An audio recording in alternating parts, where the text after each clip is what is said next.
Back at it with another Monday Night Raw review video. Welcome to Simon Says Wrestling. Don't forget to comment, like, subscribe, share.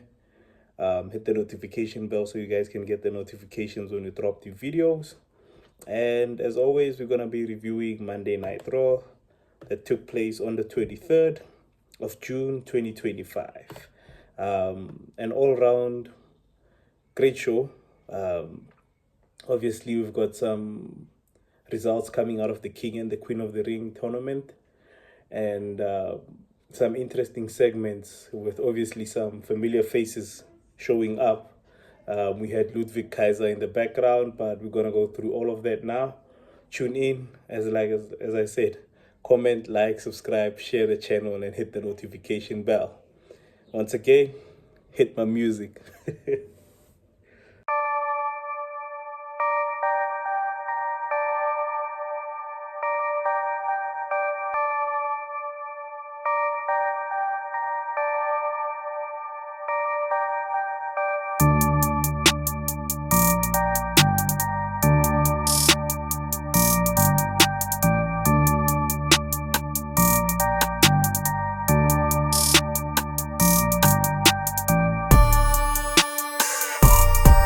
So on this week's episode of Monday Night Raw, we had Seth Rollins kicking off the show.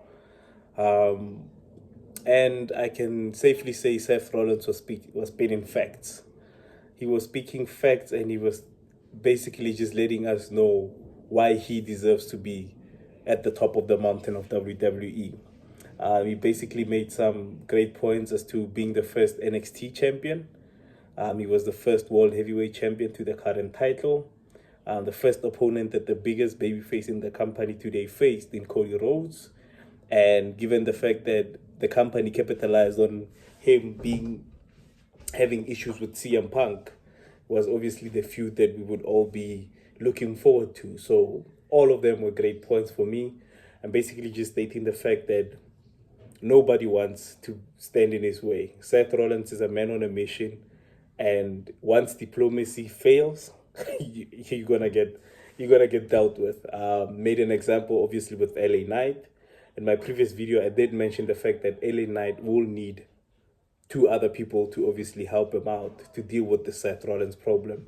But with him being out indefinitely injured, it'll be interesting to see what the way forward will be when he does come back to obviously try and combat his problem with Seth Rollins. But Seth Rollins basically making it clear that he is the one to watch out for.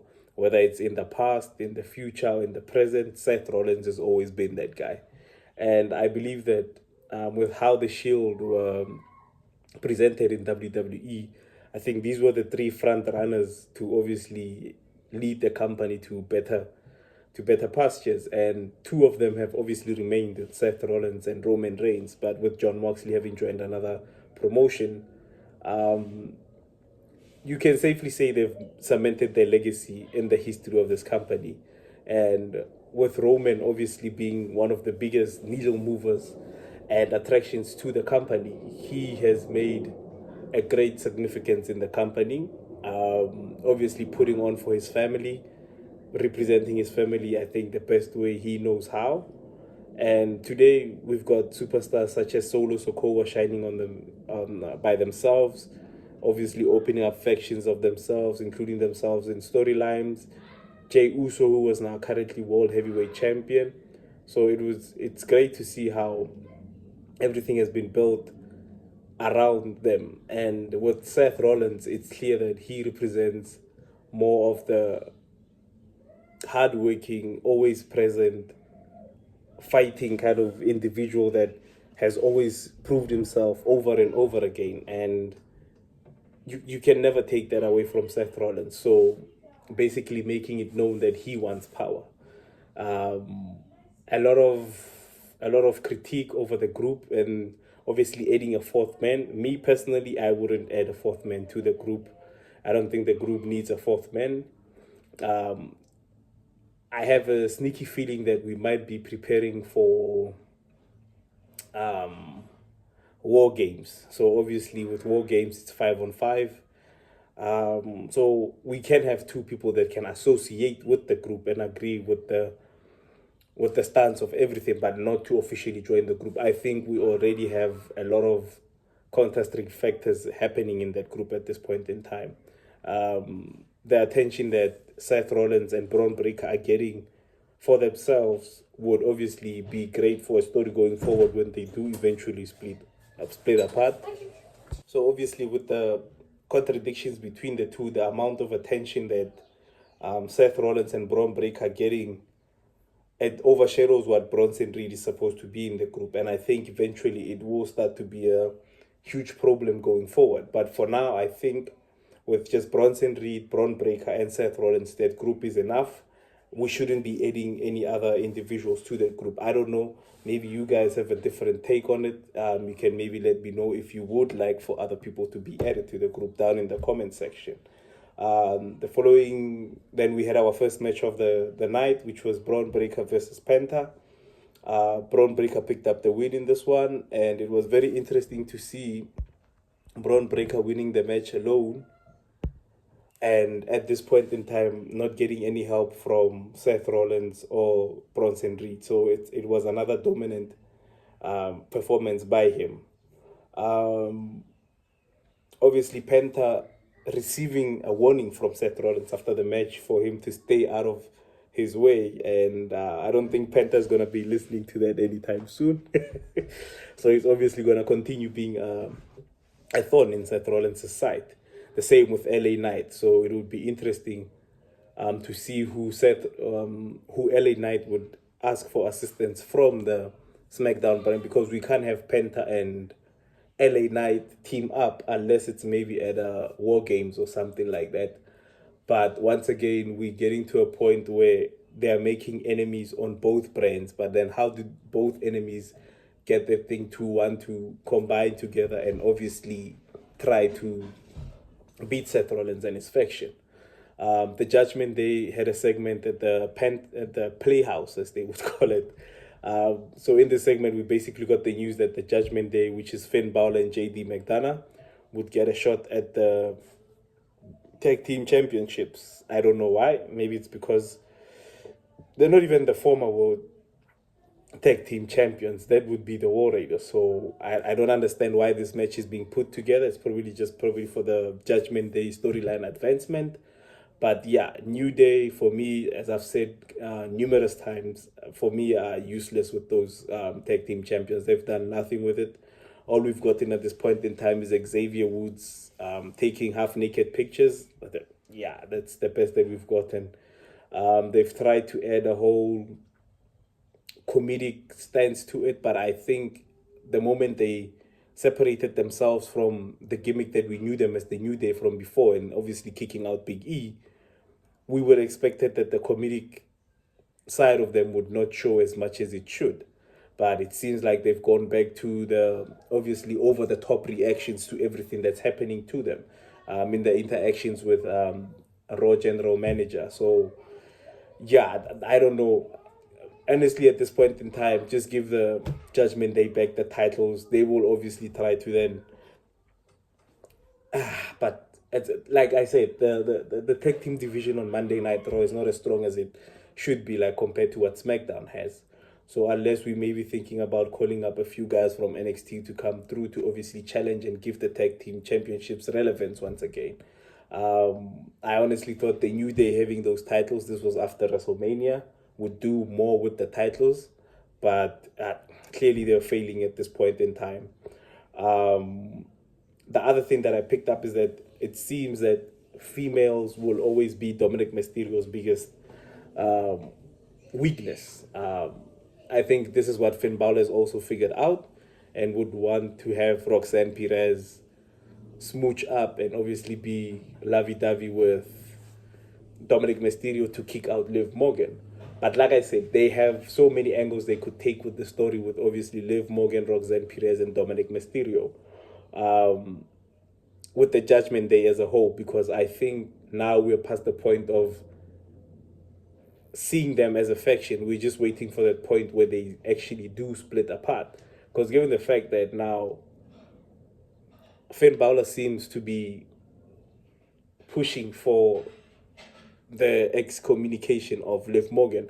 Liv Morgan, I think, has picked up on the fact that Finn Balor is a problem within the group who likes just seeing anarchy and chaos ensue with confusion and taking place. So for me, at this point in time, Dominic Mysterio is maybe might be developing another love triangle between Dominic, Roxanne, and Liv Morgan. So it will be interesting to see how. But that did give me an idea as to what we can do if we ever need to turn Dominic Mysterio into a babyface again. I don't know if we can probably have Rey Mysterio come up and talk to Dominic, his son, and just make him aware of the fact that the women that have been in his life ever since Rhea Ripley have just been people who have been using him as an advantage to get to their opponents. So he was never loved. He was never going to get that affectionate love from these women, but they were using him to win battles and wars and playing psychological wars with their opponents. So we would have Dominic Mysterio obviously pushing away Rey Mysterio, but eventually take his dad's advice and then turn to him and say, I'm ready to now listen to you, and I can obviously get out of these toxic relationships, because these relationships are toxic as hell. One of the relationships ended up putting him in a shark cage above the ring. He's been body slammed numerous times. He's been slapped. He's been kicked in the face. So it's just another interesting aspect to the whole love triangle that could be developing here. Who do the Judgment Day kick out? Do they kick out Finn Balor or do they kick out Liv Morgan? It'll be interesting to see what we get over there with the Judgment Day. But I think now we're at the point where we just want to see the Judgment Day split apart and obviously have these people grow themselves as individuals. If we're going to have Finn Balor leaving, does he leave with JD McDonough? Because there was a promo package tonight. It's basically him acknowledging the fact that he has been trained and mentored by Finn Balor. So it'll be interesting to see who chooses who and what happens. And Carlito obviously leaving the company. I think he already left. And with him out of the picture, we now officially just have Finn Balor, Liv Morgan, Raquel Rodriguez, Dominic Mysterio, and JD McDonough. So that's 5 members. If we have JD and Finn Balor break away from the group, we're left with 3 members. Obviously, Dominic has to then branch out on his own, and it would be very interesting to see how Dominic grows his character aside from having a female by his side. How would he fend for himself alone? So it will be very interesting to see what angle they take with the Judgment Day, and obviously they're splitting up. The match that we had after that was Roxanne Perez versus Jade Cargill. Jade Cargill advancing to the finals of the Queen of the Ring. So for us now, watching this from my point of view, we either have one of 2 scenarios happening. It's obviously Jade Cargill versus Asuka. Jade Cargill comes into this Queen of the Ring with more of a story still lingering in the background that we haven't actually concluded between Jade Cargill, Naomi, and Bianca Belair, who Bianca Belair I haven't seen in a while now. Naomi obviously is missing Money in the Bank, and Jade Cargill is obviously in the finals, and then a runner-up might be officially winning the Queen of the Ring. Storyline-wise, we also have Asuka, who since coming back has been on a roll. This is reminiscent of what Asuka was doing back in the NXT days, and obviously when she came through onto the main roster with her undefeated streak. She was focused, she was dominant, and she was just making her stamp to let it be known that Asuka is here and no one is ready for Asuka. Cool. So with the first scenario, with everything that's panning out the way it is, we have Tiffany Stratton versus Nia Jax in a last woman standing match. And the winner of that match, I can guarantee you right now, WWE either has one of 2 options. They can have Naomi cash in on Friday when all of this is happening to become the new Women's Universal Champion, and then go into SummerSlam to defend that title against either, I would think, Bianca Belair or Jade Cargill, given the fact that Jade Cargill is obviously, if she wins, this is if she wins the tournament. If she wins the tournament, that means we've set up a storyline up until SummerSlam where we can renew that rivalry between the two with Naomi and Jade Cargill, their extended hate. Or we could let it play out with Jade Cargill obviously winning the tournament, going on to SummerSlam, facing whoever is going to win the title between Nia Jax and Tiffany Stratton, and then cashing in on whoever's going to go against Jade Cargill at SummerSlam. So either way, it's a win-win situation. Also got a segment between Asuka and Io Sky, just letting us know that we were once former members of a group called Damage Control. Obviously, some of the members of Damage Control have been let go during the releases that happened earlier this year. But I love the fact that they still mentioning groups that have been affected by everything. So it's basically me and you were in a group called Damage Control, and now we get the opportunity to face each other like we had been discussing. And going forward, I'm seeing a lot of, it's happening actually more and more nowadays, where you get matches where it's a baby face versus a baby face, you get a heel versus a heel. With the same main event of tonight's Monday Night Raw, when it was Cody Rhodes versus Jey Uso. It's very interesting to see. And then we're going to have the New Day, who are a heel faction at this point in time, going against the Judgment Day, who are also a heel faction. So it's great. I don't know, because I've normally been used to seeing a heel versus a babyface, but now we're getting more matches where we're putting heels up against heels and babyfaces against babyfaces. So, like I'm saying, it's an interesting aspect to see how now we've gone away from the traditional way of booking main events and booking matches into where we are saying now we can have a heel versus a heel to have a match, slug it out, and see who wins. So it'll be very interesting to see how they go about that whole situation with obviously Asuka and Io Sky, given the fact that Io Sky hasn't even defended the title since WrestleMania. So it will be interesting to see her involved in a program where she's hands-on and we're getting an active women's heavyweight champion. So for me, with Jade Cargill and Asuka, it's a win-win situation. Either way, we are going to be getting stories out of the winners or the losers of that match. So for me, it will be interesting to see. Gunther came out to address the WWE Universe. And ladies and gentlemen, I quote, "He cannot be impressed by a 50-year-old one-trick pony by the name of Goldberg." I do not know. I do not know what more we need from Gunther. Gunther is an awesome champion. Gunther is one of the greatest to ever do it in the short time that he has been doing it, obviously on WWE television. Yes, he has a career before all of that. But for me, this run for Gunther is a second attempt at trying to rectify the wrongs that had happened in the first run with the World Heavyweight Championship. Is this the best way to obviously start the title run against a 50-year-old Goldberg who believes that he once had a 173 match winning streak to obviously qualify him anytime for a World Heavyweight Championship in 2025? I don't know if this is the right opponent for Gunther. I don't feel that Goldberg is the right opponent for Gunther. Do I feel that this match would then, as Goldberg would say, is his final match? Is his retirement match? And after this match, we'll no longer be seeing him. But then we leave the lingering question of what happens if he's booked to win the World Heavyweight Championship. Not even he could answer that question, obviously, with his interview with Michael Cole. He said it was an interesting situation, and he would see going forward what would basically be happening from there. So for me personally, if we're going to rectify the wrongs of Gunther's first title reign, Goldberg is not the suitable candidate to have start that title run and defend against. For me personally, I would have gone Gunther versus Jey Uso. Obviously, Gunther this time rectifies the wrongs of the past. Like he mentioned, Jey Uso was the better man for one night.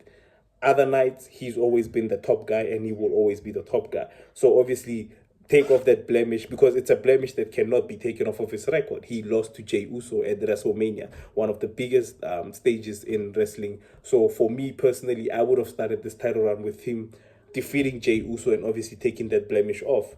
Then obviously we can go into working him back into obviously fighting other opponents and building other storylines with them. Eli Dragunov, I think, has been cleared for action. So obviously he can be considered into a storyline. He's always been Gunther's one main, I think, arch nemesis in everything that he has done. So for me personally, this is not the best way to start off his title run. The best way that this can be a good way to start off his title run would be if Bill Goldberg is actually willing to be a stepping stone for Gunther. I think if Bill Goldberg is willing to say, I'm going to take a loss for the last match of my career, then it would be great for Gunther. But knowing Bill Goldberg and how he always wants to be in the spotlight, to be the man in the spotlight, I don't see it happening. If you were to obviously pitch an idea for what Brock Lesnar had pitched to Goldberg about the squash match at SummerSlam, Brock Lesnar was the one that basically offered himself up for that. He said, you know what? Like, I've watched a lot of documentaries. I don't know which documentary it was, but Brock was the one that came up with the idea for the squash match. Why do we not do it this way? I don't think Bill Goldberg would be willing to do that for Gunther. I don't know. I just don't see it happening. If it does, I'll be the most shocked wrestling fan in the entire world if that happens. So obviously, Gunther delivering a promo just a week away from his match. I don't care if he's gonna be fighting Hornswoggle. I don't care if he's gonna be fighting Iguana Man. I don't even care if he's gonna be fighting Thin Air. But the level of promo believability that this guy gives off a week away from building his own matches is unmatched in the WWE. Gunther has taken his match with Pat McAfee, an announcer, and made it matter. He made it mean something just off of a promo. The same way you get the sense that he wants to make this match matter with Goldberg, he gave a promo that makes you think and makes you click that, oh, damn, I didn't want to watch this before, but now that Gunther has said what he said, I'm going to watch this. I'm going to absorb what's going on, and I'm going to watch the match until the end. So it's always, like I said, Gunther's promo ability is second to none. It's second to none. I think you've got great talkers in the WWE. You've got people like John Cena, you've got people like CM Punk. But these are, like, for me, these are talkers. These are people that can build up a match with each other. They can build off of each other. They can talk off of each other. But with Gunther, he talks about what he's going to do, how he's going to do it, and how he's going to go about dealing with the problem that he has at that point in time. So for me, I honestly, I've heard a lot of people talking about grades on the mic, but for me, Gunther will always be number one on that promo deliver and believability when he gives it out. Also, a side note that I just put on, I just want to give a huge shout out to Asuka and Io Sky, who are delivering promos in English more often. I mentioned this in the previous video, but I like the fact that they had an interaction and they had it in full, like, English. They were speaking English, so it's great to see that. It's great to see that they're investing in that time to try and learn a foreign language to obviously try and accommodate us WWE fans at the end of the day. So, and as you know, learning a language is not as easy as just, pie, but it's something that deserves a huge shout out from both Asuka and Io Sky. Rusev wants to remind Sheamus of who he is. And at this point in time, I wouldn't mind a Sheamus heel run. I honestly wouldn't mind a Sheamus heel run, given the fact that when Sheamus came into the WWE, he was a heel. And the things that he had accomplished in that short period of time, the World Heavyweight Championship, beating Triple H, beating such high names like John Cena at the time, for me, I wouldn't mind seeing another heel run from Sheamus. Yes, now he is the older, more matured, more chilled individual that likes to uplift certain superstars at the back, but heel Sheamus was just on another, who was just on another level. Like when he was the Celtic Warrior and he would just be taking people left, right, and center. So it's a great tease into a feud going forward. Obviously, we know that Rusev and Sheamus have to meet at some point. Chad Gable when he wasn't attacked, he was provoking Penta, and Penta just, he got fed up and he just snapped Chad Gable's arm. But before all of that happened, Chad Gable, like, I don't understand why wrestlers don't understand this thing that there's cameras on them. These cameras can be played back. Whoever they're talking about, whether they're gonna appear or not, are gonna hear what they say, and I, I just don't get it, and I don't understand why Chad Gable would say that um the lady that's in the Alpha Academy is his favorite. Like, how are the other members of the group gonna feel? Obviously, playing back this footage and seeing everything that's going on. So it's weird. Are we teasing hints of the fact that the Alpha Academy might be? It's not even the Alpha Academy. Is it the Alpha Academy? Yeah, the Alpha Academy is are these seeds being planted to let us know that they might be breaking up soon because of Chad Gable's obviously actions, and if they are breaking away or breaking apart, would they then be the perfect people to let us know what the connection between Chad Gable and El Grande Americano is? It's just another thing that we can obviously go over. The other thing that I did pick up in that whole segment was the fact that Ludwig Kaiser was looking back, like he was looking at everything that transpired. So it's interesting to see, is he gonna be feuding with Chad Gable, or is he gonna go back to try and beating the living bejesus out of Penta? It's also interesting to see how he was just standing in the back and then looking at everything. So, but it's great to see Ludwig Kaiser. He's been gone for a minute now. It's great to see him back in the fold. We got another title match on. I think it was the only title match for the night. It was Bailey versus Becky Lynch. And obviously Becky Lynch coming out of that still Intercontinental Champion, obviously via disqualification, with Lyra Valkyria trying to assist Bailey. But with the tensions and the miscommunications that have been happening between Bailey and Lyra Valkyria, this is just going to build up to a point where Becky Lynch can capitalize on everything and just tell them, you know what, I want Bailey versus Lyra Valkyria. The winner deserves a title shot. Obviously, to put more of a strain on these two women. The past 2 weeks it's been weird. It's been a weird vibe between the two, and it will be interesting to see how Becky Lynch starts to wind them up to a point where she would then have them fight against each other to get a shot at the title. But I think that for now would be the most appropriate way to obviously progress the storyline up until a point where Becky Lynch is no longer champion, but we do not know for how long she's going to have the title for.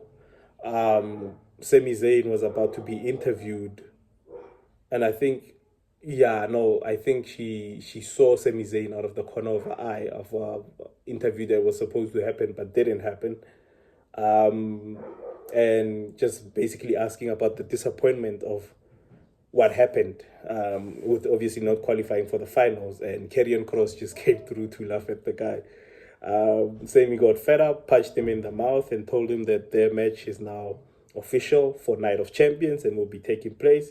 So at least we have direction for Karrion Kross. We're getting him back into the ring and giving him TV time in a match.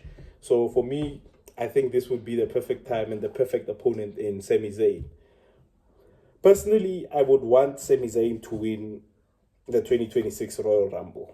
If there's one guy that deserves a World Heavyweight Championship run, it would be Sami Zayn. And for now, it's just going to be a string of bad luck to obviously push Karrion Kross' point about him never being a champion. So it'll be interesting to see how that match pans out, and it'll be great to see Karrion Kross on TV. Like, we've been cheering, we've been supporting, we've been liking, we've been letting it be known on social media that Karrion Kross needs to be on TV. Karrion Kross needs that push. Karrion Kross needs to be strapped to a rocket, shot into the stratosphere. So the other mention that I think I need to put in is the fact that Raquel Rodriguez is now challenging Rhea Ripley. And now Rhea Ripley is a megastar. Rhea Ripley is a huge, I think, one of the company's biggest assets at this point in time, excuse the pun. And at this point in time, it's great to see Raquel Rodriguez being given that opportunity to showcase her singles ability away from Liv Morgan, and obviously putting Raquel Rodriguez through. Raquel Rodriguez put Rhea Ripley through a table, and I don't know. Ever since Slim Jim has become a sponsor, yeah, these tables are getting abused. Hey, not even like even the announcers tables are getting a break now. So it was great to see Raquel Rodriguez coming out strong, and obviously with the assist of Roxanne Perez, who I think is eventually gonna put more of a rift in the Judgment Day, and obviously excommunicating Liv Morgan from the group. Big shout out to Raquel Rodriguez. I think it's time that she did stand on her own and obviously shine in the light of the main event matches and main event caliber talent such as Rhea Ripley. We had our main event for the night, which was Cody Rhodes versus Jey Uso, babyface versus babyface. This is the semifinals to determine who will be fighting Randy Orton in the finals of the King of the Ring. And I'm obviously conflicted at this point in time as to who. Well, I know Cody Rhodes has more of a story going into this. Yes, Randy Orton was recently screwed out of winning his 15th championship, but Cody Rhodes was the first victim of John Cena. So it would be poetic justice to have Cody Rhodes be the one to dethrone the person that stole the title away from him. So either way this match goes, it's the same with the finals for the Queen of the Ring. Doesn't matter which way or who wins. Either way, we have to build stories out of that. It's either Cody Rhodes defeats Randy Orton and Randy Orton just loses his marbles and goes back to the heel Randy Orton. And that heel Randy Orton would be the one that would do anything and everything to get his hands on his opponent and take them out. Cody Rhodes could be winning, and obviously, like I said, from the first victim of John Cena's heel turn to being to be the last person that takes, well, he would be the first victim and would be the one to dethrone him. So poetic justice, like I said. So I don't know. Either way, with the finals and whoever's going to be winning in these matches, I honestly do not mind. I obviously see a storyline out of all the finals. Yes, I have my doubts. Yes, I have my critiques. But the way that these tournaments have been booked and how we have it in the finals not only makes it unpredictable as to who will win, but at the end of the day, no matter who wins or who loses, we get a story out of that. And that's all I'm actually interested in. How do we take it from there? Do we then have the loser getting their own story, which obviously is great? Or we can't have someone in the finals of the Queen of the Ring and just have them disappear into the shadows. You have to have a plan for them. So this is where we start to obviously start building into SummerSlam, going into SummerSlam. How do you guys feel about SummerSlam being a 2-night event? Let me know. Comment down below. Let's engage on all the socials. Let me know what were your high points or what your weak points from the show was. What did you enjoy the most? What are you looking forward to most going into Saudi Arabia? And with the situation being the way that it is, we can't avoid it. We need to talk about it. The fact that now tensions are high in Iran and everything that's going on, are the WWE superstars in danger? Should the company consider canceling the show, or are they going to take like preventative measures to try and obviously protect all of them? Yes, they are going to do that, but do you as the fan watching from the outside believe that it's not going to be as safe as they say it's going to be? Because obviously this is unpredictable. It's hard times. It's almost like the storm, the quiet before the storm at this point in time. So it's going to be interesting to see. Should it, but I think it's too late now. I think they're just going to go on and obviously host the show in Saudi Arabia. But yeah, guys, let me know. Let's interact on all the socials. Let's talk more wrestling. It's at Simon Says Wrestling on all social media platforms: TikTok, Instagram, YouTube. Let's interact. Let's get to know. Let's talk more wrestling. Let me know what you guys think. And as always, peace.